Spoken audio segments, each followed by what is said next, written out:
आप में से काफ़ी लोग बहुत टाइम वेस्ट कर चुके हो यूट्यूब पे अलग अलग वीडियोस देख करके कि how to be a YouTube creator. आज हमारे साथ सकलेन खान है, जिनके पहले 3 वीडियोस 1 मिलियन क्रॉस करे, 41 डेज़ में 100,000 सब्सक्राइबर्स, 52 डेज़ में 200,000 सब्सक्राइबर्स। इनका क्या विनिंग स्ट्रैटेजी है? जो आप फालतू का ज्ञान ऑलरेडी यूट्यूब क्रिएशन के बारे में देख चुके हो कि आपका थंबनेल अच्छा होना चाहिए, टाइटल हुकी होना चाहिए और स्क्रिप्ट में हुक्स डालने हैं, उस सब के अलावा हिडन हैक्स क्या हैं यूट्यूब के जो आपको किसी और ने नहीं बताए हैं, वो आज सकलेन भाई अपनी सीक्रेट प्लेबुक में से निकाल करके हमें बताएंगे। ये इस पॉडकास्ट का इंटेंट है। जहाँ पर भी आपको कोई भी सवाल हो, कमेंट्स में आप ज़रूर लिख देना, तो सकलेन भाई उसका एक्टिवली जवाब भी देंगे। अब सकलेन भाई ये बताओ कि अगर मैंने नीश सिलेक्ट कर ली, अब मैं पहला वीडियो कैसे बनाऊँ? मैं टॉपिक सिलेक्शन कैसे करूँ और स्क्रिप्टिंग कैसे करूँ? 4 तरीका मैं आपको बताऊंगा। उन चारों तरीके के हिसाब से हम देखते हैं कि टॉपिक कैसे आप सिलेक्ट कर सकते हो। एक चीज़ जो आपने ऑलरेडी बहुत जगह पे सुन रखा होगा या शायद आपने नहीं सुना तो आप अभी देख लो, उसे हम कहते हैं कि जब आपको पता है कि आपका नीश क्या है, तब आपको ये भी फिगर आउट कर लेना है कि इस नीश में ऑलरेडी कौन कौन प्लेयर्स बैठे हुए। कॉम्पिटिटर मैपिंग काइंड ऑफ आपने अपना एक, मैं कॉम्पिटिटर नहीं कहता हूँ इस फील्ड में, बिकॉज सबका अपना अपना यूनिक यूएसपी होता है। सो आप मान लो आपने देख लिया कि आपके रिलेटेड और भी क्या क्या चैनल्स हैं। यहाँ पे एक कॉन्सेप्ट आपका आता है ना, outlier concept.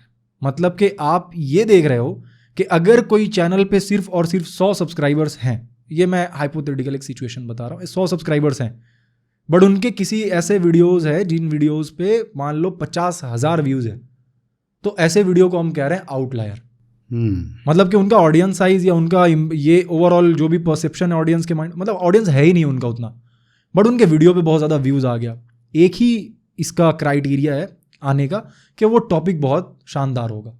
That's why either market gap के कारण वो टॉपिक बहुत शानदार होगा या फिर कोई और भी रीज़न हो सकता है जिससे वो टॉपिक अच्छा हो। ये मैंने भी देखा है कि यूट्यूब पे अगर बाय चांस आप एक ऐसे टॉपिक या ऐसी इन्फॉर्मेशन पे वीडियो बनाओ जो और किसी ने नहीं बनाई हुई है, तो यूट्यूब का एल्गोरिदम आपको एक नेचुरल पुश देता है, क्योंकि आप एक कंटेंट गैप सर्व कर रहे हो। तो यू आर राइट। और वो कंटेंट गैप को आइडेंटिफाई करने के लिए आउटलायर देख लेना अपनी नीश में सबसे आसान मेथड है। और जहाँ तक मुझे पता है vidIQ ये डेटा देता है, सब्सक्रिप्शन लेना पड़ता है, बट vidIQ ये डेटा देता है, अनलेस कोई और भी तरीका है इसको जानने का। एक तो vidIQ हो गया, दूसरा मिस्टर बीस्ट ने कुछ लॉन्च किया था वीडियो स्टैट या व्यू स्टैट करके, कोई उसने प्लेटफॉर्म लॉन्च किया, वो भी हमें आउटलायर बताता है।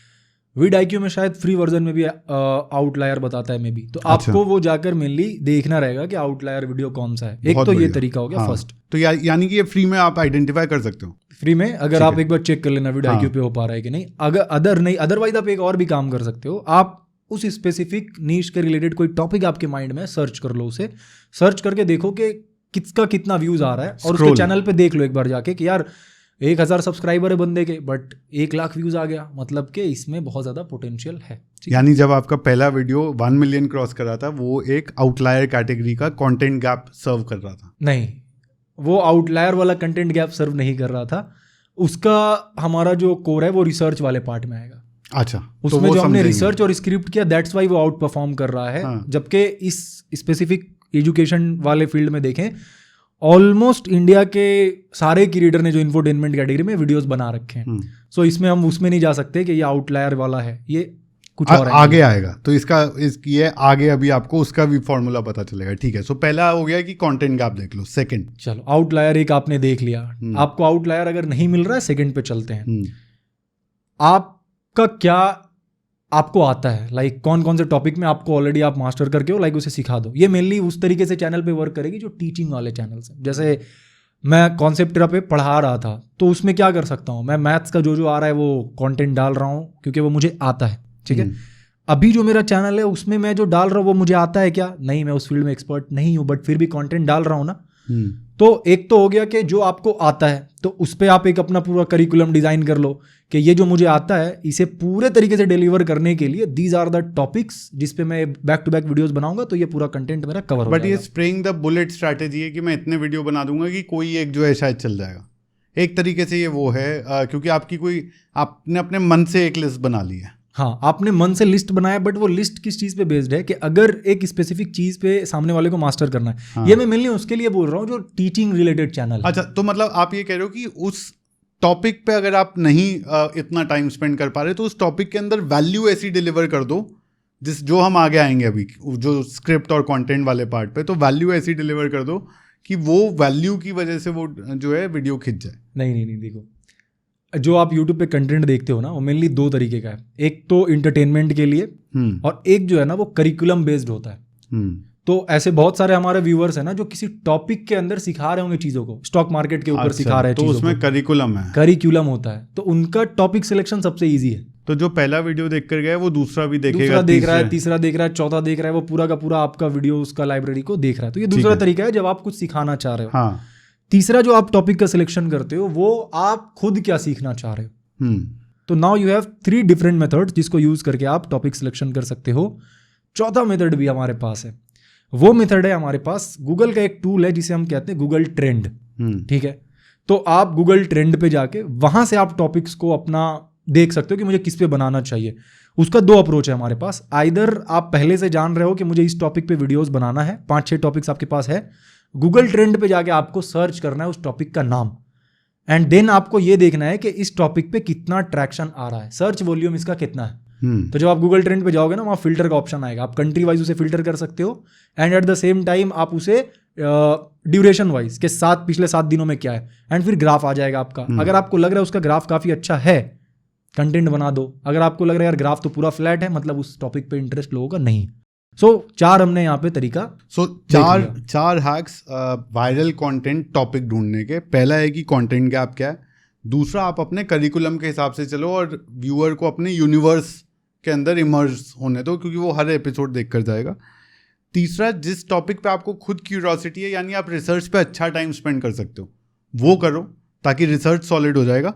चौथा, गूगल ट्रेंड से ट्रेंडिंग टॉपिक उठा लो। सो ये हमारे पास 4 पॉइंटर प्लेबुक आ गई। यस, और इसमें अगर एक मैं और ऐड कर दूं, अभी तो हम सब सोशल मीडिया को कंज्यूम कर ही रहे हैं, तो उसको देखकर अगर आपको लग रहा है कि कोई एक सर्टेन काइंड ऑफ कंटेंट बहुत अच्छा परफॉर्म कर रहा है, जो लोग भी डाल रहे हैं उस पर अच्छा आ रहा है, तो उसके ऊपर भी आप वीडियो अपना बना सकते हो। अब ये सारे नीश पे अप्लाई नहीं होगा, बट जैसे पीछे अभी धुरंधर की रील बहुत चल रही थी। बिल्कुल। तो अगर आप शॉर्ट फॉर्म कंटेंट बना रहे हो तो अपने या तो हुक में या कहीं पे भी धुरंधर वाला कुछ स्टोरी जोड़ो एंड देन जो आपको कंटेंट डिलीवर करना है डिलीवर कर दो, आप देखोगे कि वो अच्छा परफॉर्म कर गया। सो ये भी एक तरीका है आपके टॉपिक का सिलेक्शन का।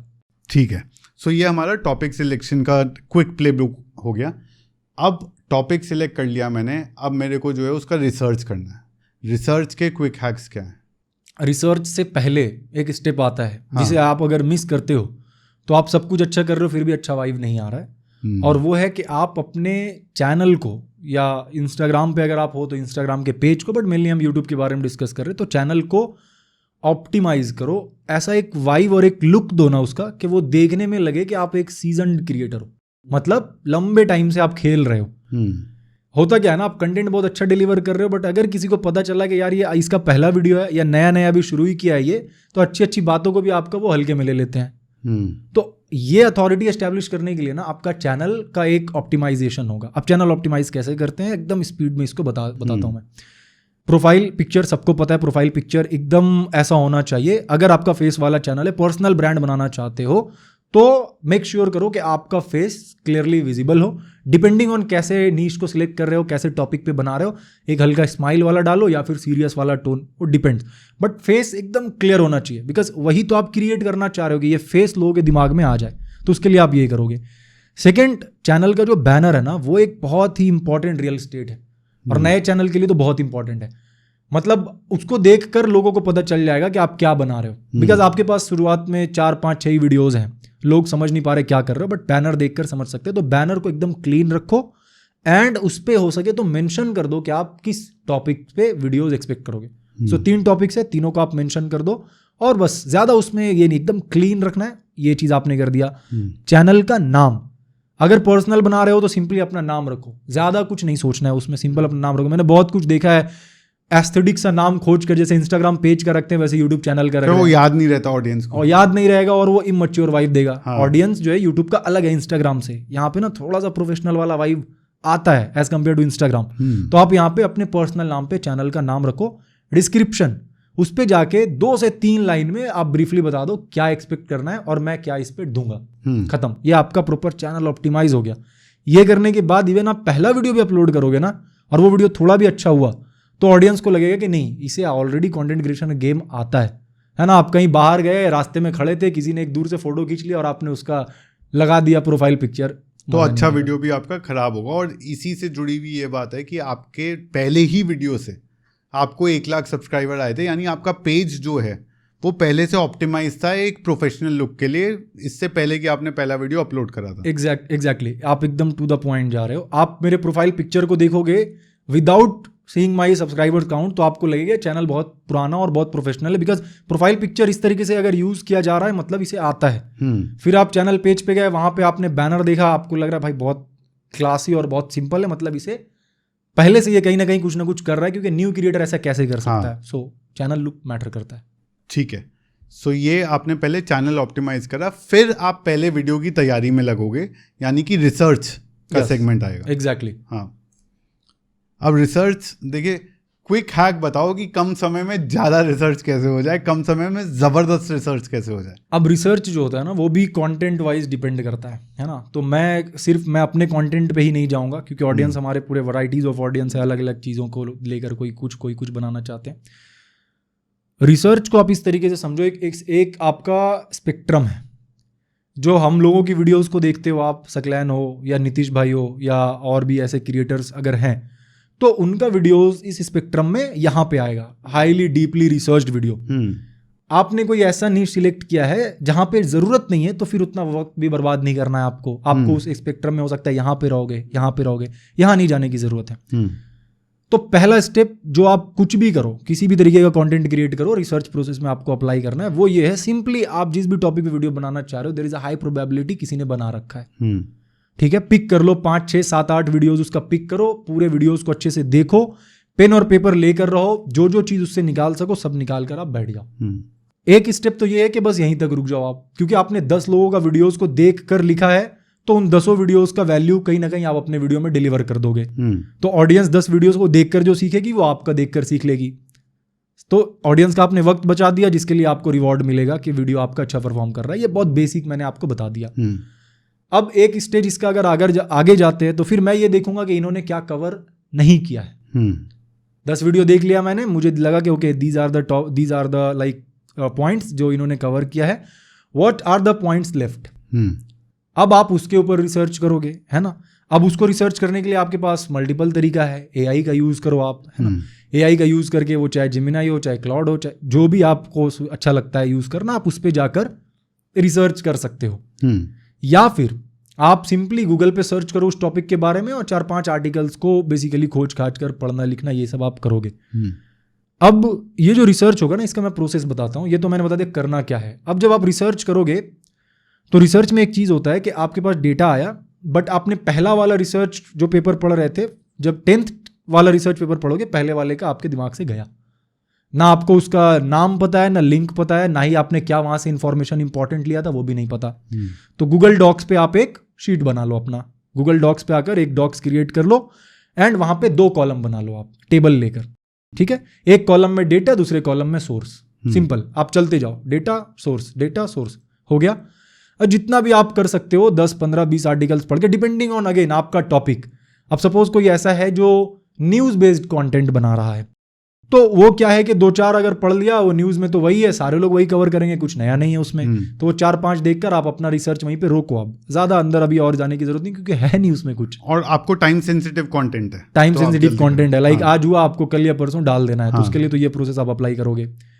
अब एक लेयर और हम लोग आगे जाते हैं कि नहीं, मैं तो भैया आपके जैसा कंटेंट बनाना चाह रहा हूँ, documentary style deep research content. तो अब ऐसे वाले प्रोसेस में जब हम जाएंगे ना, तो यहाँ पे जो रोल आएगा वो ये आएगा, आपने वीडियोस देखा, उससे आपने कुछ आउटपुट लिया, आपने ओवरऑल उस स्पेसिफिक टॉपिक का थीम समझ लिया कि वो टॉपिक में क्या है। नाउ अब आप पूरे रिसर्च जोन में जाओगे, जिसके लिए आप क्या कर सकते हो, आप गूगल पे एक सर्च कर सकते हो, वहां से मल्टीपल आर्टिकल्स आएंगे।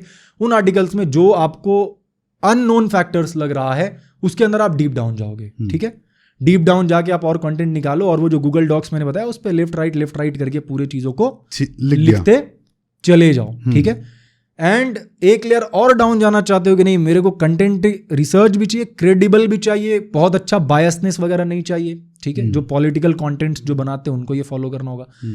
तो अब आप जो रिसर्च कर रहे हो ना, उसमें ये मेक श्योर करना है कि जो डेटा आप क्रूशियल वाला लिख रहे हो वो किसी एक सोर्स से नहीं आना चाहिए, मल्टीपल सोर्सेस से आना चाहिए, है ना। कोई एक बुक से नहीं आना चाहिए, और अगर उस बुक से आ रहा है तो आपको ऑथर के क्रेडिबिलिटी को देखना पड़ेगा कि क्या वो ऑथर काफी लेफ्ट विंग की तरफ है या बहुत ज्यादा राइट विंग की तरफ है।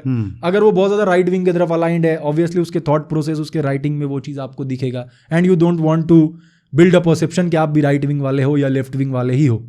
ये आपका टारगेट ऑडियंस ही वही है। ऑब्वियसली अगर आपका क्लैरिटी है माइंड में कि मुझे यही चाहिए, तब तो फिर कोई मसला नहीं है, आप उसी डायरेक्शन में जाओ, आप उससे रिलेटेड कंटेंट को उठाकर आप डाल सकते हो, ठीक है। सो यस, इस तरीके से आपने रिसर्च कर लिया, रिसर्च करके आपका पूरा डेटा आ चुका है, कहाँ पे, गूगल डॉक्स में आ चुका है, ठीक है। रिसर्च प्रोसेस आपका कंप्लीट। अब ये जो मैंने आपको बताया ये भी बता दिया कि अगर आपका लाइट कंटेंट है तो लाइट वाले पे आप जाओ, वीडियोस 10 देखकर वहां खत्म करो अपना काम, और अगर हाईली डेंस वाला है तो आप बेसिकली स्पेक्ट्रम के एंड पे जाओगे, ठीक है। यहाँ पे एक और मैं आपको इंटरेस्टिंग चीज बताता हूँ जो शायद बहुत सारे लोग मिस करते हैं। जब आप रिसर्च करते हो ना, तो एक्चुअल में रिसर्च का एक और प्रोसेस जो मैंने समझा है अपने प्रोसेस में, वो ये है कि आप कोई भी टॉपिक को कवर कर रहे हो, उस टॉपिक से रिलेटेड 2-4 इवेंट्स होते हैं, की इवेंट्स, और 2-4 की कैरेक्टर्स होते हैं, ठीक है।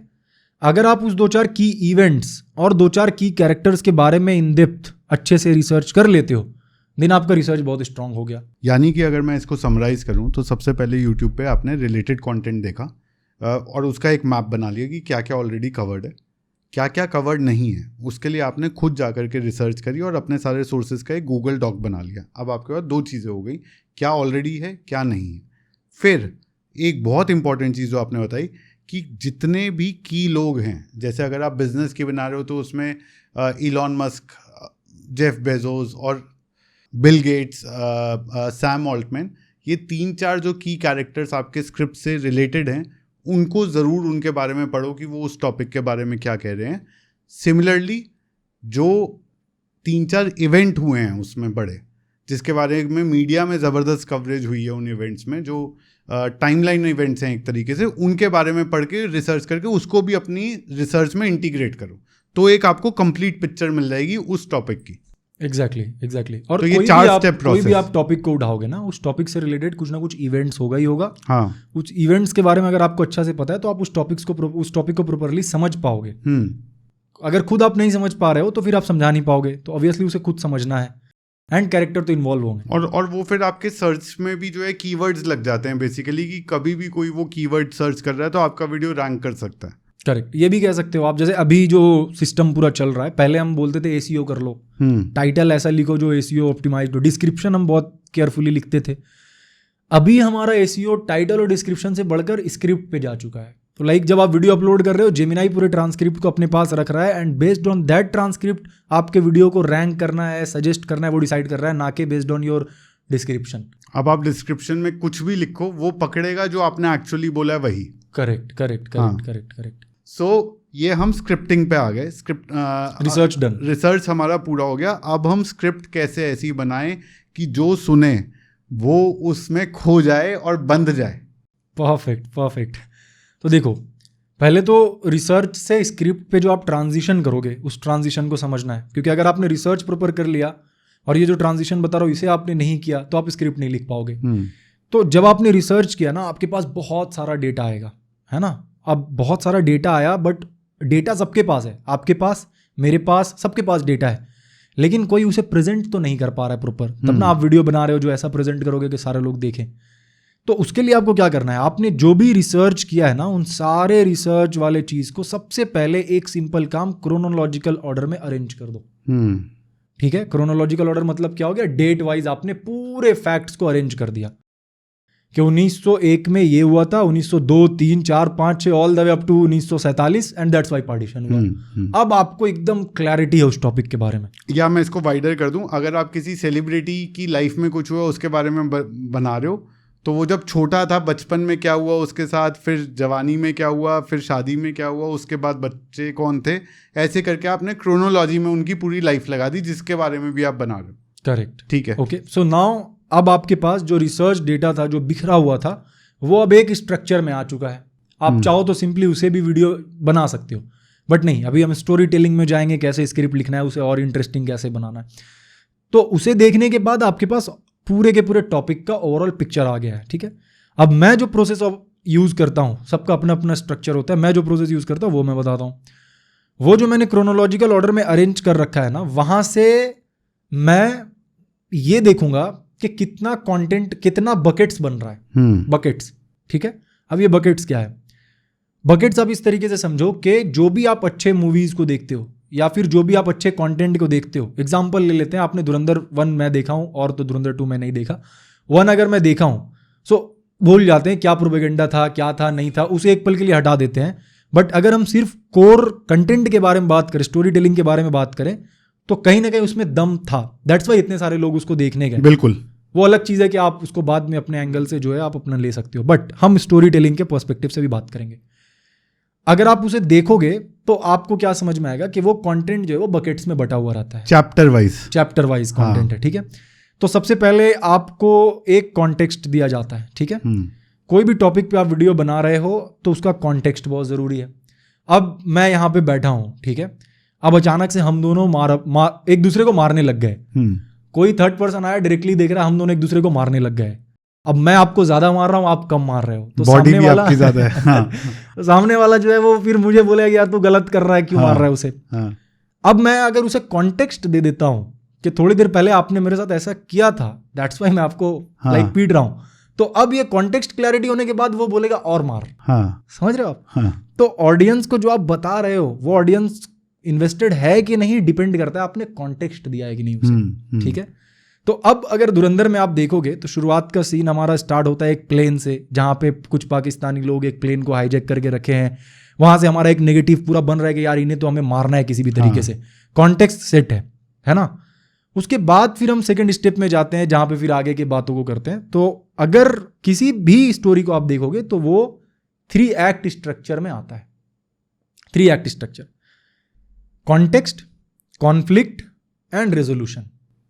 कोई भी मूवी आप उठा लो, मेनली इसी तीनों बकेट में आप लाकर उसे फिट कर सकते हो। थोड़ा पोर्शन कॉन्टेक्स्ट का होता है, थोड़ा पोर्शन रेजोल्यूशन का होता है, और 70 to 80% पार्ट हमारा कॉन्फ्लिक्ट का रहता है। इसीलिए जब हम ज़्यादातर लोगों के वीडियोस देखते हैं वो यहाँ से स्टार्ट होते हैं कि आपके लाइफ में ये प्रॉब्लम हो रहा है, या वो सारा कॉन्टेक्स्ट सेटिंग है। एग्जैक्टली कि क्यों इसको केयर करूं। जैसे मैंने अभी एग्जांपल दिया ना कि अगर मैं आपको लाइक पीट रहा हूं तो सामने वाला उस बात को किस तरीके से लेगा, या किसी तरीके से वो लेगा भी कि वो चला जाएगा। दैट डिपेंड्स के कॉन्टेक्स्ट क्या था उस ओवरऑल जो भी हो रहा है उसका। तो हमने कॉन्टेक्स्ट बता दिया। कॉन्टेक्स्ट बताने के बाद हम जाएंगे अब बिगर पिक्चर पे कि कॉन्फ्लिक्ट क्या चल रहा है, ठीक है। अब जो वीडियो ऐसा है जिसमें ऐसा कोई लड़ाई झगड़ा इस तरीके का कोई चीज़ नहीं है या कुछ बड़ा इवेंट नहीं है, ट्यूटोरियल काइंड ऑफ वीडियो है, तो उसमें कॉन्टेक्स्ट ये हो गया कि आपकी लाइफ में ये सारा चीज़ चल रहा है, कैसे ठीक करना है इसे। ये कॉन्टेक्स्ट सेट हो गया हमारा। अब आप मेन पार्ट में जाओगे जहां पे आप बताओगे कि ठीक कैसे करना है उसे। वो आपका एक काइंड ऑफ कॉन्फ्लिक्ट समझ लो। वर्ड कॉन्फ्लिक्ट है बट वो कॉन्फ्लिक्ट है नहीं, मेन कंटेंट जो आपका है वो आप वहां पे बता रहे हो, ओके। और अगर आपका स्टोरी थोड़ा फिक्शनल वाला है तब तो आपको सिंपली पता है कि वहां पे आपको ऐसे बातों को डालना है जो बात हाईली कॉन्फ्लिक्ट वाला चीज वहां पे जनरेट कर रहा है। तो आप भी जब स्टोरी कर रहे हो ना, आपका स्टोरी का जो मेन जूस है वो कॉन्फ्लिक्ट वाले पार्ट में आप डालोगे, ठीक है। तीसरे बकेट पे चलते हैं जो है हमारा रेजोल्यूशन। कॉन्टेक्स्ट और कॉन्फ्लिक्ट, इन दोनों के बाद क्या चेंज आपके अंदर आ रहा है। तो जब आप ट्यूटोरियल काइंड ऑफ बना रहे हो तो कंक्लूजन दे दो, और नॉर्मल अगर कुछ बना रहे हो तो आप बेसिकली यूट्यूब पे कुछ भी बना रहे हो तो एंड में जब आप रेजोल्यूशन में जाओगे तो ऐसा कुछ दो जिससे ऑडियंस लेकर अपने घर जा सके। वैल्यू क्या डिलीवर कर रहे हो आप? थोड़ा सा take away kind of take away. आपने रेजोल्यूशन दे दिया तो आपका ऑडियंस मान लो पॉइंट ए पे था, एंड पे जाते जाते वो पॉइंट बी पे चला गया, तो उसकी लाइफ में कुछ शिफ्ट हुआ है। कुछ शिफ्ट हुआ है, आइदर वो मेंटली शिफ्ट हुआ है, इमोशनली शिफ्ट हुआ है, कुछ ना कुछ उसके लाइफ में, या फिर कुछ भी ऐसा नॉलेज के गैप था उसका जो उसे नहीं पता था, आपके ट्यूटोरियल को देखकर उसे समझ में आ गया। सो ये एक बकेट है जिसे फॉलो करके आप स्क्रिप्ट अगर लिखते हो। अगेन राइटिंग एक टोटली ऐसा प्रोसेस है जिसे आप लाइक रूल्स में नहीं कर सकते हो, ठीक है। But this is like fundamental के अगर आप इसको फॉलो करोगे तो आउट ऑफ 10 टाइम्स हो सकता है 5 to 6 टाइम्स आप सही डायरेक्शन में जा रहे हो। अगेन राइटिंग प्रैक्टिस से, जितना आप प्रैक्टिस करते जाओगे आपको समझ आएगा मेरे ऑडियंस को क्या पसंद आ रहा है, क्या हुक देने से पसंद आ रहा है, एंड उस तरीके से आप ऑप्टिमाइज करोगे, जो कि हम बाद में बात करेंगे कि कैसे आप डेटा को समझकर अपने यूट्यूब जर्नी को ग्रो करोगे। मैं उम्मीद कर रहा हूँ आप सब लोग पेपर पेन लेकर के लिख रहे हो ये सारे पॉइंटर्स। सो स्क्रिप्टिंग मेरी हो गई। सकलेन भाई, अब स्क्रिप्टिंग के बाद बात आती है रिकॉर्डिंग की। बहुत लोग यहाँ स्क्रिप्टिंग तक पहुँचते हैं लेकिन रिकॉर्डिंग पे अटक जाते हैं कि मैं कंटेंट डिलीवरी कैसे करूँ और किस मीडियम से करूँ। जैसा कि हम बात कर रहे थे कि आपने खुद अपनी कंटेंट जर्नी जो है एक मोबाइल से शूट करके स्टार्ट करी थी, तो अगर आपके पास माइक अच्छा है या ठीक ठाक माइक है तो मोबाइल से आप शूट कर सकते हो। लेकिन डिलीवरी, डायलॉग डिलीवरी, वो कैसे सीखें, वो कैसे करनी है? अगर आपके पास मान लो अच्छा स्क्रिप्ट भी है ना, आपने प्रॉपर रिसर्च कर रखा है, अच्छा स्क्रिप्ट कर रखा है, बट अगर डायलॉग आप डिलीवर नहीं कर पा रहे हो जिस तरीके से आपको करना चाहिए, तो फिर वो ओवरऑल सब कुछ बिगड़ जाएगा। लाइक आप एक चीज़ बोल रहे हो, फिर आप रुक जा रहे हो, फिर बॉडी लैंग्वेज आपका उस तरीके से नहीं है, तो 2-4 चीज़ें उसे फॉलो करेंगे, वो ठीक हो जाएगा। एंड ये भी चीज़ अगेन प्रैक्टिस के साथ और बेहतर होता चला जाएगा। अब मेरी पहली वीडियो तो इस तरीके से नहीं जैसे मैं अभी बोल रहा हूँ, but over the time 600-700-800 video shoot करते करते बन गया वो चीज़। अब इससे पहले हुक के बारे में बात करेंगे, बट हुक वाले सेक्शन को ना मैं पैकेजिंग में रखूंगा, जहाँ पे टाइटल थंबनेल के बारे में बात करेंगे, क्योंकि हुक पैकेजिंग का पार्ट है ना। जो स्क्रिप्ट का स्टोरी है ना हमारा, वो ये 3 बकेट्स जो हमने बोला उसमें चला गया, हुक अलग पार्ट है, उसके बारे में बात करेंगे। सो अभी ये है कि हम कंटेंट को डिलीवर कैसे करें, ठीक है। और कहीं ना कहीं ये वो फैक्टर जिसके कारण बहुत सारे लोगों के पास अच्छे अच्छे आइडियाज़ होने के बाद, अच्छे अच्छे टॉपिक्स होने के बाद भी वो नहीं बनाते वीडियो। मतलब यार मेरे को कैमरा के सामने बोलने में डर लग रहा है, यार सही से बोल नहीं पाता हूँ, बोलता हूँ तो कॉन्फिडेंस में नहीं दिखता हूँ। इसके लिए क्या होता है, देखो कॉन्फिडेंस एक फैक्टर आपका आने का है कि उस नॉलेज के ऊपर आपका ग्रिप कितना स्ट्रांग है। तो अगर आपने रिसर्च वाले पार्ट में और स्क्रिप्ट वाले पार्ट में अच्छा टाइम इन्वेस्ट किया है तो आपका उस टॉपिक के ऊपर ग्रिप बहुत स्ट्रांग हो गया है, तो आपको कॉन्फिडेंस वैसे ही आ जाएगा। तो पहला जो कॉन्फिडेंस का चेकलिस्ट है वो तो आपका हो गया, ठीक है। दूसरा चीज कि मैं कॉन्फिडेंस अपेयर कैसे करूं कैमरा के सामने, बॉडी लैंग्वेज का यूज करना है। अब बॉडी लैंग्वेज का यूज मतलब क्या, अब मेरा दोनों हाथ आप देख रहे हो पिछले आधे घंटे से नॉन स्टॉप ऐसे ऐसे ऐसे ऐसे हो ही रहा है, जबकि मैं ऐसे ही बना सकता हूँ, ये देखो। तो तरुण भाई आप कंटेंट को ऐसे क्रिएट कर सकते हो, कॉन्फिडेंस तो मजा चला गया, कॉन्फिडेंस हट गया बॉडी में। अगेन मैं अपने हाथ को लेकर आया, तरुण भाई देखो कंटेंट को आप ऐसे बना सकते हो, इंटरेक्टिव भी फील हो रहा है, कॉन्फिडेंट भी मैं फील हो रहा हूँ आपको कि हाँ सकलेन भाई जो भी बोल रहे हैं कॉन्फिडेंस के साथ बोल रहे हैं। तो बॉडी लैंग्वेज को आपको लेकर आना है, ठीक है। तीसरा जो कॉन्फिडेंस का तरीका आप यूज कर सकते हो वो आपके वॉइस को मॉड्यूलेट करना। अभी मैंने बोला वॉइस को मॉड्यूलेट करना, वॉइस को मॉड्यूलेट करना, वॉइस को मॉड्यूलेट करना, आप समझ रहे हो। तो कहाँ पे थोड़ा खींच देना है मुझे, कहाँ पे थोड़ा सा शॉर्ट रखना है। अब जैसे मैं हर सेंटेंस के एंड में अभी जा रहा था तो थोड़ा सा लगेगा कहाँ पे मुझे खींच देना है, कहाँ मुझे शॉर्ट रखना है, ये सब मॉड्यूलेशन का प्रोसेस है। बट ये अगेन इसको जैसे जैसे आप प्रैक्टिस करोगे ये आएगा। फर्स्ट 2 चीज जो आपको अप्लाई करना है कि नॉलेज आपका उस टॉपिक के ऊपर आप ग्रिप कर लो अच्छे से। दूसरा बॉडी लैंग्वेज का यूज करो ताकि आप अगर डरे भी हो ना, हाथ वाथ हिलाओगे तो वो डर थोड़ा सा खत्म हो जाएगा आपका। तीसरा कि आप डेली इवन आप वीडियो नहीं भी बना रहे हो तो कैमरा में बोलने की कोशिश करो, हर रोज 1 मिनट का वीडियो कैमरा में शूट करो, एवरी सिंगल डे 30 डेज तक करो, कैमरा फियर दूर हो जाएगा आपका। बहुत बढ़िया। इसमें एक पॉइंट मैं ऐड करूंगा कि ऑब्जर्वेंस बहुत बड़ा रोल प्ले करता है। तो जो भी आपके फेवरेट क्रिएटर हैं उनको इस नज़र से देखना शुरू करो कि इसने रिकॉर्डिंग के टाइम पे ये बात ऐसे क्यों, इस लहजे में क्यों बोली, या फिर इस तरह की बॉडी लैंग्वेज ये क्यों यूज़ कर रहा है। तो उससे भी आप बहुत चीज़ें अपने लिए समझ पाओगे शायद। बिल्कुल बिल्कुल, आप एकदम करेक्ट जगह पे जा रहे हो। एंड होता क्या है, हर एक इंसान का ना अपना एक तरीका होता है बोलने का, हाँ ठीक है। तो आप ऑब्जर्व कर रहे हो, ठीक है, बट जैसे जैसे आप बोलते जाओगे आपका एक अपना तरीका डेवलप हो जाएगा, खुद का तरीका डेवलप, खुद का। अभी जैसे आप बात कर रहे हो सेम बात आप भी कर रहे हो, सेम बात मैं भी कर रहा हूँ, बट आपका एक अलग पर्सनैलिटी जा रहा है, अब मेरा एक अलग पर्सनैलिटी जा रहा है, क्योंकि हमारा जो बोलने का तरीका है वो डिफरेंट है, वो आपके अंदर ऑलरेडी इनबिल्ट है डिफरेंट, बस आपको प्रैक्टिस की जरूरत है। 5-10 बार 20 बार आपने किया तो वो धीरे धीरे करके आपके अंदर से बाहर आने लग गया, क्योंकि ये तरीका है, इस तरीके से मैं बोलता हूँ। So these are the methods जिसको यूज करके आप अपने डिलीवरी को अच्छा करोगे। एंड मेक श्योर करना कि जब आप डिलीवर कर रहे हो चीज़ों को तो ज़्यादा से ज़्यादा ऐसे बहुत ज़्यादा अटक अटक कर नहीं बोलना है, थोड़ा सा उसे आप फ्लो में रखने की कोशिश करो तो वो ज़्यादा बेहतर होगा, ठीक है। हो सके तो आप स्क्रिप्ट अपने सामने रख लो, जैसे मैं जब डिलीवर करता हूँ स्क्रिप्ट मेरे सामने होती है, कुछ भी मैं भूला या कुछ भी इस तरीके से हुआ मैं देखता हूँ, 2-4 बार उसे पढ़ लेता हूँ, देख रहा हूँ ठीक मैं बोल पा रहा हूँ ना, वो कैमरा के सामने मैं बोल रहा हूँ, क्योंकि आप कहीं लाइव इवेंट पे नहीं हो, कंट्रोल्ड इन्वायरमेंट में हो, चिल रहो एकदम, सामने आपका कैमरा है, जितना कट्स बाद में करके हटाना एडिटिंग में हटा लो, कोई प्रॉब्लम नहीं है। तो इसीलिए बिंदास शूट करना है आपको, ठीक है। सो यहाँ पर हमने शूट कैसे करना है वो समझ लिया। अब सबसे इम्पॉर्टेंट पार्ट एडिटिंग का। एडिटिंग में 3-4 बड़े हैक्स क्या हैं रिटेंशन डेवलप करने के। बहुत लोगों को मैं देखता हूँ वो अपने एडिटर से कॉन्स्टेंटली लड़ रहे होते हैं कि तूने ये नहीं करा, तूने वो नहीं करा करके। एडिटर भी ये सोच रहा होता है कि बियॉन्ड अ पॉइंट तो कंटेंट पे सब कुछ है, मैं कितना एडिट कर दूं, क्या कर दूं।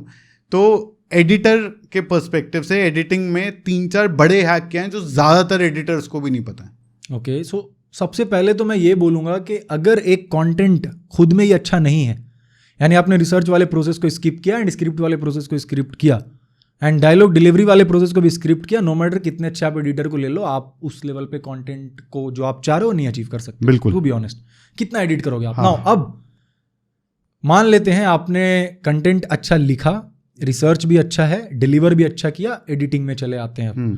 अगर ये सब आपने किया तो बेसिक एडिटिंग भी अगर आप करते हो तो ऑडियंस आपके पास आ जाएगी। ऐसा नहीं हाइपर एडिटिंग करके ही ऑडियंस आती है, नहीं। हाँ। बहुत सारे फिल्टर्ड अनफिल्टर्ड चैनल आपको दिखेंगे, raw kind of channel, chill होकर बात कर रहे हैं वो।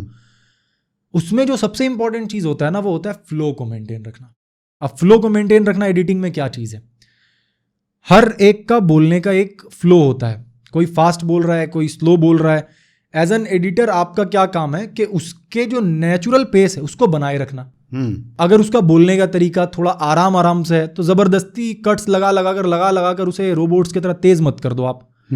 और अगर किसी का पेस थोड़ा फास्ट है बोलने का तो जबरदस्ती बीच में खाली जगह छोड़ कर आप उसे ऐसा ना कि अजीब सा फील दे रहा है कि अचानक से वो बहुत स्पीड में बोल रहा है, फिर रुक जा रहा है थोड़ी देर, फिर अचानक से बहुत स्पीड में बोल रहा है, वो भी फ्लो नहीं आना चाहिए। तो एक पेस होना चाहिए जिससे ऑडियंस को फील ना हो कि ऐसे ऐसे कुछ हो रहा है, लग रहा है कि बस एक बार इसके साथ जुड़ा हूं, अब मैं चलते जा रहा हूं। क्योंकि उसका जहां भी ध्यान टूटेगा वो रिटेंशन ड्रॉप आ जाएगा। बिल्कुल, अब उसे लग रहा है कि यार ये क्या यार इतने जल्दी जल्दी बोल रहा है ये, तो बीच में फिर अचानक से इतना स्लो कैसे हो जा रहा है। हाँ। तो एज अ एडिटर आपको वो डेड स्पेस हटाना है, बट जो आराम आराम से बोल रहा है उसका डेड स्पेस नहीं हटाना है ताकि उसका वो पर्सनैलिटी मेंटेन रहे। हाँ। तो ये तो बेसिक हो गया। अब ये एडिटिंग कोई भी कर सकते हैं। आप अगर स्टार्ट कर रहे हो आप, DaVinci Resolve एक सॉफ्टवेयर है आपके लैपटॉप में, उसे आप इंस्टॉल कर लो, फ्री सॉफ्टवेयर है। हॉलीवुड के लेवल का जो हॉलीवुड जो मूवीज आप देखते हो, मार्वल्स के मूवीज, ये सब उस पर कलर ग्रेड होते हैं उस सॉफ्टवेयर पे, ठीक है। फ्री सॉफ्टवेयर आप इंस्टॉल कर लो, उसमें थोड़ा सा एडिटिंग आप सीख लो, बेसिक एडिटिंग जो होता है, कट्स वट्स लगाना, यू आर डन। अगले स्टेप पे चलते हैं। नहीं सकलैन भाई मुझे मस्त वीडियो एडिटिंग चाहिए, क्या करूँ मैं? सो अगर आप एक लेवल ऊपर जाना चाहते हो एडिटिंग में, तो अब आपको बहुत सारी चीज़ों को सीखना पड़ेगा एडिटिंग में, ठीक है। तो जिसमें से एक चीज़ तो हो गया आपका कि पेसिंग हो गया। इसके बाद आप सीखते हो पूरा का पूरा ग्राफिक्स को संभालना। अब ग्राफिक्स मतलब कि जितने भी सपोर्टिंग एलिमेंट्स आ रहे हैं, जैसे जो भी आप बोल रहे हो उससे जुड़े हुए कुछ आप बी रोल्स दिखा रहे हो, क्लिप्स दिखा रहे हो, ये हो गए। कोई कॉम्प्लेक्स आप टॉपिक समझा रहे हो तो उससे रिलेटेड आपने कुछ ऐसा एनिमेशन बना दिया, वो कॉम्प्लेक्स टॉपिक बहुत ही ईजिली ऑडियंस को समझ में आ जा रहा है। तो एडिटिंग में आपने क्या किया कि जो सिर्फ और सिर्फ आपका फेस देख रहे थे, अब उनके पास मल्टीपल विजुअल्स आपने दे दिया ताकि वो जुड़े रहे आपसे। एंड फिर आपको प्रॉपरली साउंड डिजाइन वगैरह सीखना होता है। बट अगेन अगर आप स्टार्ट कर रहे हो, आई वुड सजेस्ट इन सब चीज़ों के कारण खुद को आप रोको मत कि मुझे ये सब नहीं आता है, कैसे शुरू करूँ। नहीं, शुरू कर दे, बाद में तुझे आ जाएगा। हाँ। जब इस चीज़ में जब आप कूद जाओगे तो इंटरेस्ट अपने आप आएगा, ये भी सीखूं वो भी सीखूं, कैसे बढ़िया करूं, कैसे। कभी शुरू ही नहीं कर रहे हो आप तो फिर सब कुछ बस वही प्लान करते रह जाओगे कि ये ऐसे नहीं। जब आ गए तो आप सीख लो। There are a lot of tutorials on YouTube, मैं खुद लाइव सिखा रहा हूँ पूरे के पूरे एडिटिंग को, तो आप देख लो जहां से भी आपको अच्छा रिसोर्स मिल रहा है। तो यानी कि पेसिंग, एक पूरे वीडियो की पेसिंग बहुत इंपॉर्टेंट है, आपने बताया। सेकंड आपका बी रोल क्या है, कि आप किस तरह से ग्राफिक्स दिखा रहे हो, अपनी बात समझा पा रहे हो और व्यूअर की जर्नी को मेंटेन करा पा रहे हो और उसको विजुअलाइजेशन में हेल्प कर रहे हो जो आप बोल रहे हो। तो बी रोल इज वो सारा बी रोल इज सिंपली के मैं जो बोल रहा हूँ as a main character, as a narrator, उसके अलावा जितने भी अलग विजुअल्स दिख रहे हैं वो बी रोल हो गया। हाँ। मैं जो बोल रहा हूँ ये ए रोल हो गया। अब बी रोल के अंदर अलग अलग चीज, आप बेसिक एडिटिंग करना चाह रहे हो, सिंपली आप क्लिप्स को उठा के डालते चले जाओ, जो भी आप बोल रहे हो उसको सपोर्ट करने वाला कोई क्लिप है उसे डाल दो, यू आर डन। और एडवांस जाएंगे तो हम आफ्टर इफेक्ट्स में जाकर प्रॉपर एनिमेशन वगैरह करेंगे, ट्रांजिशंस और बहुत चीजें, बहुत कुछ कर सकते हैं। सो एडिटिंग का शुरुआत करने के लिए, क्योंकि हम ये बात करेंगे कैसे हम पूरा जर्नी को शुरू करें, मैं कॉम्प्लेक्स नहीं कर रहा हूँ, सिंपली कोई एक सॉफ्टवेयर आप सीखो, कट्स लगाना सीख गए, बैकग्राउंड में एक म्यूजिक डाल के थोड़ा स्लो कर दो उसे, खत्म। एक हिडन हैक क्या है एडिटिंग का कि मेरे वीडियो से क्या वाइब आनी चाहिए, तो वो ज़्यादातर चलता है एडिटिंग के पर्सपेक्टिव से। अगेन ये डिफरेंट निशेस के लिए अलग अलग है, हाँ। ठीक है। जैसे किसी वीडियोज में जो है वो हाइपर वाइब चाहिए कि शुरुआत का कुछ सेकंड्स, जैसे पॉडकास्ट में, अभी ये पॉडकास्ट हो सकता है जब शुरू हुआ हो तो आपने कुछ ट्रेलर बनाया हो 1-2 मिनट का, हाइपर वाइब दे रहा हो, वो म्यूजिक हाइपर है, ये हाइपर है, वो हाइपर है, एकदम ऑडियंस को किसी तरीके से पकड़ लो, ये सीन चलता है। एक तो ये हो गया। दूसरा, नॉर्मल कोई ट्यूटोरियल वाला शूट हो रहा है तो फिर उसमें उतना हाइपर जाने की जरूरत हमें नहीं है, वो हमारा काम हुक वाला जो पार्ट है वो कर देगा, ठीक है। तो मैं बोलूँगा ऐसा कुछ एग्जैक्ट एडिटिंग हैक नहीं है कि शुरू में आप ये कर लो और ऐसा हो जाएगा। एक जनरल रूल कहता है नॉर्मली कि क्योंकि रिटेंशन बहुत कम हो गया अभी लोगों का, तो आप शुरुआत में स्पेशली जब वीडियो शुरू करो तो अपने विजुअल्स को आप ज़्यादा फास्ट कट को रखो। अगर आप मिस्टर बीस्ट काइंड ऑफ बना रहे हो तो उसको तो 1 सेकंड में बहुत सारे कट्स दिख जाते हैं आपको, तो वैसा भी नहीं करना है अनटिल और अनलेस उस तरीके का वीडियोस बना रहे हो। बट कहीं ना कहीं 4 सेकंड 5 सेकंड इससे ज़्यादा शुरुआत के 1-1 मिनट के अंदर वाला जो पार्ट है आपका उसका विजुअल नहीं रखना। Again this is not a rule, मैं खुद ये रूल्स को बहुत बार ब्रेक किया हूँ और उससे मुझे बहुत अच्छा रिजल्ट मिला है, क्योंकि मुझे पता है कि वहाँ पे वही डिमांड कर रहा है। अब एडिटिंग हो गई, पैकेजिंग पे आते हैं। बहुत लोग पैकेजिंग पे, जो आखिरी स्टेप है अपलोड से पहले, पैकेजिंग पे स्ट्रगल करते हैं। पैकेजिंग के हिडन हैक्स क्या है? पैकेजिंग का पहले आपको ये समझना है गोल क्या है हमारा, ठीक है। आपने एक बहुत अच्छा वीडियो बनाया है एंड पैकेजिंग का सोल पर्पस इतना है कि ऑडियंस के अंदर किसी तरीके से मैं ये बात पहुंचा दूं कि यार इसको तू खोल के देख तो सही, नुकसान नहीं होगा, तेरा टाइम जो जाएगा ना अभी 15-20 मिनट वर्थ इट है। हाँ, इतना बस मुझे अश्योर करवाना है ये पूरे पैकेजिंग से। Thumbnail, title, hook. अब हुक को साइड करते हैं। थंबनेल और टाइटल, इन दोनों का क्या रोल है? इन दोनों का बस इतना ही रोल है कि किसी भी तरीके से जो ये कंटेंट का मार्केट है, जो उसके सामने इतना ज़्यादा ऑप्शंस है, उस ऑप्शन में मैं आपका ही ऑप्शन में क्यों इंट्रीग हो रहा हूँ, यही एक कोर उसका पर्पस है, ठीक है। सो मेनली आप टाइटल और थंबनेल के थ्रू एक क्यूरियोसिटी या फिर एक बहुत इंपॉर्टेंट वर्ड है नॉलेज गैप, ये क्रिएट कर दो आप बस, कि देख तेरे को ये नहीं मालूम है। अब नहीं मालूम है तो मुझे जानना पड़ेगा। अब डिपेंड्स करता है कि उस ऑडियंस का उस स्पेसिफिक चीज में कितना इंटरेस्ट है कि वो अपने नॉलेज गैप को भरना चाहे। इवन आपने मेरे अंदर कोई नॉलेज गैप क्रिएट कर दिया बट मेरे को उस फील्ड में ही इंटरेस्ट नहीं है, तो नॉलेज गैप होने के बाद भी मुझे नहीं फुलफिल करना है वो नॉलेज। नहीं, क्यों? मेरे को इंटरेस्ट नहीं है उसमें। अगर वो ऑडियंस थोड़ा सा भी इंटरेस्टेड है उसमें और आपने उसके अंदर कोई नॉलेज गैप क्रिएट किया, यार मुझे तो नहीं पता है एंड नहीं पता है तो इस वीडियो में तो मिलेगा मुझे उसका आंसर, तो वो ओपन करेंगे। तो this is the core purpose of title and thumbnail. And इसमें अलग अलग तरीके से आप एक्सपेरिमेंट करके कर सकते हो कि थंबनेल में, टाइटल में जो है वो नंबर्स का यूज़ कर सकते हैं ताकि थोड़ा कॉन्क्रीट हो। थंबनेल जो है उसमें आप कुछ फेमस पर्सनालिटीज़ को यूज़ करके जो है वो पर्सनालिटी हाईजैक कहते हैं इसे, वो कर सकते हो आप। लाइक आपने शाहरुख खान का किसी इसमें पिक लगा दिया, या मान लो आपने गांधी जी का पिक लगाकर डेविल लिख दिया।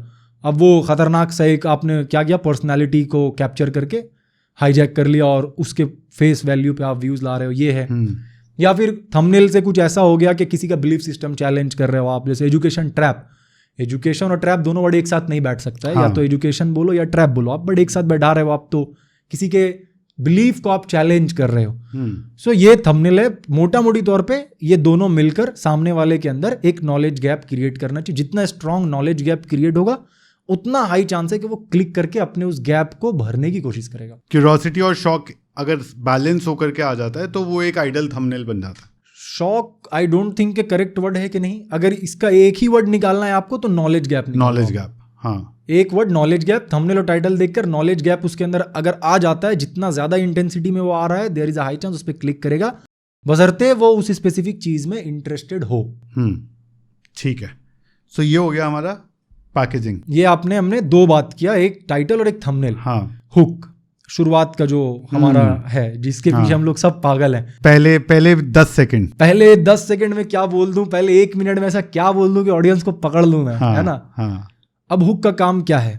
हुक का काम सिंपली ये है कि आपने जो नॉलेज गैप को क्रिएट किया था, उसे क्या कर दो, अगर मैंने फिल कर दिया उसको पूरी तरीके से तो रिटेंशन चला जाएगा। Very good. हाँ, तो इसलिए मेरे को उस नॉलेज गैप को, उसको ये आश्वासन दिलाना है कि ये नॉलेज गैप फुलफिल होगा। परफेक्ट। और उस नॉलेज गैप को और बड़ा कर दो। हाँ, बढ़ा दो, बिल्कुल ठीक। एक तो उसे अश्योरिटी दे दो कि भाई फुलफिल तो मैं करूंगा, उसके साथ ये 4-5 और नॉलेज गैप क्रिएट कर दिया मैंने। तो हुक का यही काम है। अगर मैं ब्रॉडर लेवल पे बात करूं तब। अब आप सोचो अपने टॉपिक और थंबनेल के हिसाब से कि जो मैंने नॉलेज गैप क्रिएट कर रखा है उससे बड़ा करने के लिए और अश्योर करने के लिए कि मैं वो नॉलेज गैप फुलफिल कर दूंगा, क्या लिख सकते हो आप इसमें? 2-3 चीज़ है। आपने जब रिसर्च किया, कुछ ऐसा इवेंट आपके सामने आया जो आपने पहले कभी सुना नहीं था, जो आपको ही नहीं पता था, आपको ही नहीं पता था। अब ये भी मेक श्योर करना है कि ऐसा ना हो कि वो इवेंट ही आपके वीडियो का कोर था और उसी को आपने शुरू में बोल दिया, खत्म हो गया। हाँ, ये भी नहीं होना चाहिए। हाँ, मतलब आपको ऐसा बैलेंस बनाना है कि उसको जानने के बाद, उसके बाद और भूख हो, हाँ, कि और भी मुझे इसके बारे में जानना है। सो बेसिकली नॉलेज गैप को बड़ा करो एंड उसको अश्योर कर दो कि मैं नॉलेज गैप फुलफिल कर दूंगा। एग्जाम्पल देता हूं मैं इसका एक। मान लो आपको एक ऐसा वीडियो बना रहे हो, सेल्फ डेवलपमेंट रिलेटेड वीडियो बना रहे हो, ठीक है ना? तो सेल्फ डेवलपमेंट रिलेटेड अगर आप वीडियो बना रहे हो तो उसमें ना आप अथॉरिटी क्रिएट कर सकते हो स्टार्टिंग में, ठीक है? कि आप यहां पर हो, मैं ऑलरेडी यहां पर हूं एंड मैं यहां से यहां तक पहुंच गया। ये अगर उसे आप अश्योर कर दे रहे हो तो उसे पता चलेगा कि ठीक है, ये अगर यहां से यहां पहुंचा तो मुझे गाइड कर सकता है कि कैसे पहुंचना है, ठीक है? एक और स्टेप अगर आप डाउन जाओगे तो आप यहां से यहां पहुंच गए एंड उसके शुरुआत में मतलब आपका अथॉरिटी बिल्ड है। सपोज दैट के अगर मैं बोलूं कि एक वक्त था जब मैं कैमरा के सामने बोल ही नहीं पाता था, बट ऑडियंस को ऑलरेडी पता है कि मैं कैमरा के सामने कितना अच्छा बोल पा रहा हूं, तो ये भी एक तरीके का प्रॉपर हुक होता है, जिसमें क्या होता है, ऑडियंस को लगता है कि यार तो ये तो मेरे पहले मेरी तरह था, अभी ऐसा हो गया तो मैं भी ऐसा हो सकता हूं, ये कुछ जरूर बताएगा। These are the few things जो कि आप उसमें अप्लाई कर सकते हैं। बट ये मेरे लिए बहुत अच्छी लर्निंग है कि जो चीज़ दिखा करके आप लेकर के आए हो उसका वो गैप बढ़ा दो, वाइल एश्योरिंग कि आप वो फुलफिल करोगे by the end of it. ये क्लिक बेट नहीं है। एग्जैक्टली।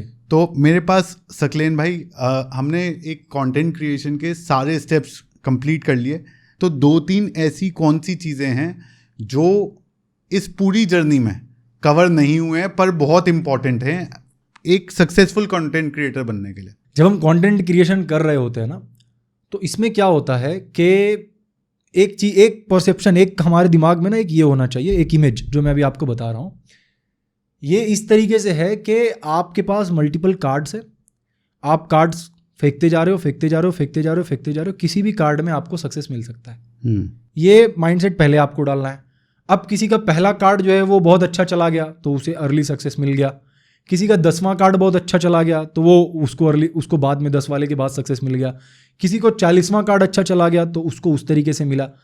आप बस इतना समझो कि अगर आप बैक टू बैक डालते जा रहे हो with following all these things, obviously ये नहीं कि कैमरा उड़ाया, कुछ भी बोल दिया, डाल रहे हो और सकलैन भाई मैं तो 200 वीडियोज डाल दिया हूँ, कुछ नहीं हुआ है। नहीं, ये स्ट्रैटेजी के साथ जा रहे हो एंड देन डाल रहे हो, रिजल्ट नहीं आ रहा है, देन आप इतना समझो कि 52 ही कार्ड हैं, कभी ना कभी इक्का आएगा। करेक्ट, यही है। और ये ना कंटेंट क्रिएशन डॉट्स का खेल है। हाँ। तो कभी आपने हुक अच्छा कर दिया, टाइटल थंबनेल खराब हो गया तो आपका थोड़ा सा वीडियो गड़बड़ा गया। हाँ। आपने टाइटल थंबनेल अच्छा किया, हुक खराब हो गया तो वीडियो गड़बड़ा गया। टाइटल थंबनेल हुक तीनों अच्छा किया, वीडियो के अंदर कंटेंट गड़बड़ा गया तो आपका वीडियो गड़बड़ा गया। सब एक साथ एक लाइन में जब आया, वीडियो बूम कर गया। हाँ। तो ये चीज कैसे होगा? जितना बार आप कार्ड्स प्ले करते जाओगे, देयर इज अ प्रोबेबिलिटी कि अब आपका प्रोबेबिलिटी जितना प्ले कर रहे हो उतना बढ़ता जा रहा है। तो सकलेन भाई, ये सारी चीज़ें हमने समझ ली कि एक कंटेंट क्रिएटर कैसे बनना है। अब जो ज़्यादातर लोगों का ऑब्जेक्टिव होता है कि मैं इसमें पैसा कैसे मैक्सिमाइज कर सकता हूँ अपना, वो बताओ, वो जो सबसे इंपॉर्टेंट पीस है इस पूरी कॉन्वर्सेशन का। अब मेनली लोगों को ऑलरेडी मालूम है कि यूट्यूब पे आप वीडियोस बनाओगे, यूट्यूब के एडसेंस से आपको अमाउंट आएगा, ये एक चीज़ हो गया। दूसरा एक चीज़ ये भी पता है कि ब्रांड डील्स वगैरह आते हैं, जिन्हें नहीं पता है तो वो एक। तीसरा कि आप कुछ खुद का प्रोडक्ट लेकर आओगे, ठीक है। So these are the 3 different methods जिसको यूज करके आप, अगर आप एकदम ही दिमाग का टेंशन नहीं चाहते हो, बिल्कुल ही नहीं, तो आप वीडियोस बनाओ, व्यूज आ रहा है, यूट्यूब के एडसेंस से मनी आ रहा है, जो कि इंडिया में बहुत कम है। आप बाहर के क्रिएटर हो ना, आप 10 गुना 15 गुना ज्यादा कमा रहे हो। मेरे 1 मिलियन व्यूज पे अगर 50,000 आ रहे हैं तो बाहर के क्रिएटर उस 1 मिलियन व्यूज पे हो सकता है 5 लाख 10 लाख पैसा कमा रहे होंगे, ठीक है। तो ये डिफरेंस है। तो इंडिया में एडसेंस से आप बहुत ज़्यादा नहीं कमा लोगे जितना आप उस पर अपना एफर्ट लगा रहे हो। सेकेंड अमाउंट जो है वो ब्रांड डील से आते हैं, है ना, तो वो एक अमाउंट हो गया।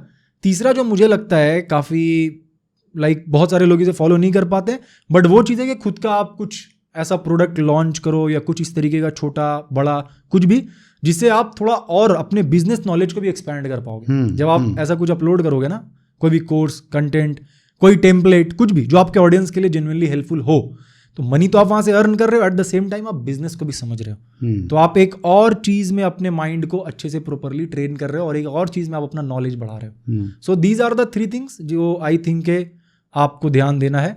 एंड कंटेंट क्रिएशन का एक और स्ट्रेटजी रिवर्स में चलता है। अगर आपके पास ऑलरेडी कोई एस्टेब्लिश्ड बिजनेस है, देन डे वन से आपको ये ऑब्जेक्टिव होना चाहिए कि मुझे कंटेंट इस अराउंड बनाना है कि वो मेरे बिजनेस को बड़ा कर सके।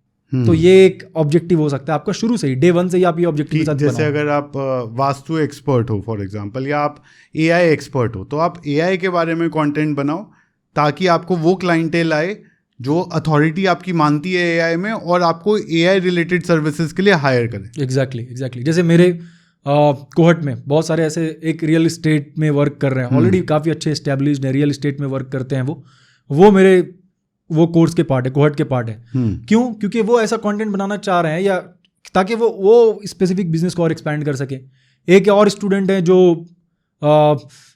यूके में शायद है, वहाँ वो कुछ बिजनेस कर रहे हैं, अब उन्हें कंटेंट को यूज करके उस बिजनेस को और बड़ा करना है। हाँ। तो ये क्या हो गया, आपके पास ऑलरेडी सोर्स ऑफ रेवेन्यू है, आप कंटेंट को यूज कर रहे हो एज अ मार्केटिंग टूल, उसका फनल बढ़ाने के लिए। तो ये भी बहुत अच्छा स्ट्रेटेजी है। मैं बोलूंगा जिनके पास भी अभी बिजनेस है ना, आप सिंपली कंटेंट क्रिएशन शुरू करो अपने बिजनेस के अराउंड, आपका बिजनेस ग्रो करेगा।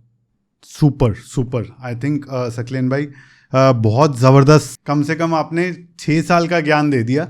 और जैसे आपने कहा कि कोई भी ऑडियंस का और सवाल हो कमेंट्स में ज़रूर पूछो, कोई एरिया पे आपको डीप डाइव करना है तो सकलेन भाई इस बारे में बहुत कंटेंट बनाते हैं, बहुत कोर्सेज करते हैं।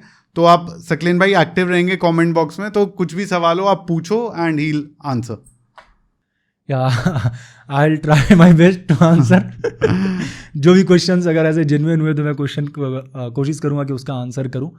एंड थैंक यू सकलेन भाई, really valuable. You are welcome, मज़ा आया।